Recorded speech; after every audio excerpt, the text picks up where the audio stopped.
Hey, welcome back to Ultrasonics. It's Danny again. We're going to talk about installation and operation of some of our automated systems. This is our newest model. It's a Pro 2315 DT3A. It means we have 3 tanks here, a wash, rinse, and a dry, with an automated load and unload platform, all controlled by a nice touchscreen PLC. We're here to go over your operational instruction manual. Make sure you read this when you get the machine before you set it up. If you have any questions, always give us a call. When you receive your machine, it'll come with 4 wires. This is a 208 volt 3-phase system, 3 hot wires, 1 ground wire. The ground will always be yellow-green stripe. Make sure when you check your facility power before you set this up that we have 3 equal legs. If you happen to have a high leg in your system, in your facility, an old Delta system, make sure you give us a call before you install. We'll need to put that high leg in a specific sequence in our machine to work properly. Most times customers will either put this on a plug that they can plug into their wall at the facility, or they'll have a direct box with an on-off right on their wall. The most important thing with our equipment is safety. Safety is first. This is an automated piece of equipment. We've got hot water. We're using soap. We've got automatic transport here in baskets, so it's really important that we read and follow all the instructions in the operational manual. Before we start the machine up, we have to remove the lids. At no time do we ever put hand or body parts past this barrier here. Normally this has a plexiglass cover on it to prevent that. Now that we've got our power in, we have the correct power. We have 208 volt 3-phase equal legs. Let's come over and start the machine. Now we're ready to fire up the machine. We go ahead and hit the power on button. You notice this has a power lock. If we want to lock this machine out at night or vacation or for whatever reason, we can lock this out. There'll be no operation here. We won't be able to turn on at all. Some key features here to go over in your operational manual. The most important for me is the emergency stop. The emergency stop stops the sequence. It kills all power to the unit and won't operate until we twist and pull that back out. You see we've got 3 temperature controllers here, one for tank 1, 2, and number 3, your dryer. Typically they're going to be factory set at 160 degrees and 250 degrees on the dryer. Go ahead and touch the main screen. Select cleaning cycle and put in our user. We're user number 2 and our password 2222. Enter. Now we can go in and we can do some programming. Let's select the cleaning time. Here's all of our parameters. How long do we want it to drip off once it raises out of a tank? How long do we want to agitate it in the tank? The cleaning time for the ultrasound in tank 1, 2, and then the drying time in tank number 3. Here you can see our set value. We've set it for 10 seconds to drip off, agitating time 10 seconds. Let's go ahead and change the cleaning time on tank 1 to 1 minute. So let's hit minute 1, hit enter. Now we're at 1 minute. Let's do the same thing with our rinse tank. It's set for 5 minutes right now. I only want it to rinse for 1 minute. Let's clear it, 1 minute, enter. And our drying time, let's leave that at 5 minutes. You can see all the modes over here we can create with that. So mode 1 is going to be as we have it set up here. We can go up to 10 different modes depending on the variety of parts that we're cleaning here. Let's go back into the cleaning cycle and let's look at preheating time. This, you need to make sure our password's in here, 2222. This will allow us to preheat the tanks, the water, based on our work schedule. Let's clear the value. Let's make it 8 o'clock in the morning. So now we've got it set to come on at 8 o'clock in the morning. The heat will automatically shut off at 4 o'clock in the afternoon. And I've selected Monday, Tuesday, Wednesday, Thursday, Friday. Your work schedule. Let's go back to main control. This is our basket status here. This tells us what the machine thinks it should be right now. Right now it says our loading should be empty. Our first tank is not empty, second tank is not empty, and third tank is empty. We need to verify that and physically go over and look. So we go back into cleaning cycle and we go into machine status. You can see here, these need to correspond. We want tank number 1 available. It says it's not empty. We need to change that. Tank 1 is empty. Tank 2 is empty.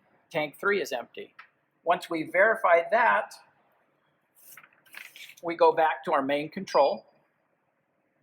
We select Manuel Selection. We want to turn the heat on, tank 1. Heat on, tank 2. The filtration will be used as needed. And our hot air dryer is going to be automatic, so we're going to turn that on, as well as tank number 3 heat. When we've selected all of those, we're going to go back to main control. You can see now everything matches. Empty, empty, empty, empty, empty. Now let's start the main process. We go ahead and hit the reset button. We hit automatic. You can see the green light is telling us it's okay to go. We go over here and hit on our load platform.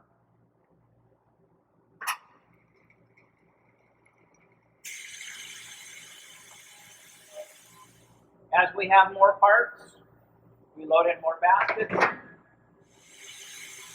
This is following our sequence that we programmed in the cleaning cycle. It's going to agitate for 10 seconds. It's going to ultrasound for 1 minute. Then it's going to drip off for 10 seconds and move to the next tank. This is a total hands-free process other than loading and unloading. The tank is now dripping off. We've set it for 10 seconds to drip off before it goes to the second stage. If I need to pause this in between for whatever reason, we have pause and continue on both sides of our load and unload. For us to continue to operate, we would go ahead and hit auto on, and then it would continue the sequence.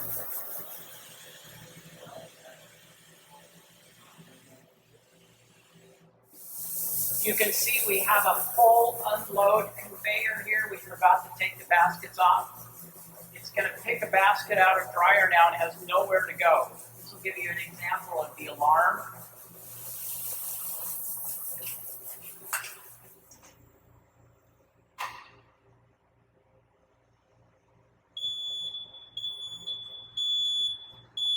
We can hit the alarm mute to get rid of the annoying noise. It will tell us right here what the problem is. Unloading conveyor is full. So until we correct that situation, then we can reset the alarm and resume operation. To view your alarm history, you can always go into this button. It'll show you over the last few days what alarms have been and what the case was. If we need to retrain employees, if we need to make some adjustments on the machines, we can do. Ultrasound is very finicky. It will tell you when it's time to change. So when your cleaning times go way up, you know that we've got to change the water here, that the microscopic particles are building up to a point that it's inhibiting the ultrasonic action. A good way to tell there is we have a pressure gauge on our dual filtration system here. This normally runs in the 12 o'clock position halfway. When the pressure starts to build, it lets us know that these are loading up with particles, and also our solution is loading up with particles. So it's a good time to change the solution and the filters. Typically use 2 different sizes of filters. Big filter goes here. The smallest micron filter goes here. This is the direction of our water. Remember, your water's hot, your filters are hot, your piping's hot, so be careful. When you shut the unit down, make sure that we always lock the power out, we lock the air out before we do any maintenance on the machine or any servicing. To change filters, it's real easy. We use this tool just to loosen up this collar on top. This canister drops down, remove the old filter, put in a new filter, again, based on the size. When you put that back up, be careful. There's an O-ring and an L-ring. Make sure those seat really nice. Tighten up your collar and give it one last snugness with the tool. We have drain valves for both your main tank, your overflow tank, rinse tank, and your dryer tank. So we definitely want to keep those empty when we're cleaning this out. Another thing to take a look at is our air regulator. We have turbine oil in the first canister here. Make sure you watch the level on that. That helps keep all the cylinders lubricated. We also have a water separating canister here. These should be checked on a daily basis, a visual check inspection on these. Make sure you drain this often and keep this up to the minimum level. A nice annual maintenance item also to keep in mind, we kind of forget about it, is grease on these linear bearings and also on the track here, the transport track. Make sure you give us a call if you have any questions or read the operational manual. This installation video applies not only to our standard equipment here, which comes in various sizes, but also a lot of our custom automated systems, which may have more tanks, may have bigger tanks, may have a different configuration, but they'll all operate the same way with the same nice touchscreen PLC, the same controls and the same programming. We sure appreciate your time. Make sure you stay safe. Keep your hands out of here. Make sure the lids are off. Verify the basket status, and you'll be just perfect. Thank you so much.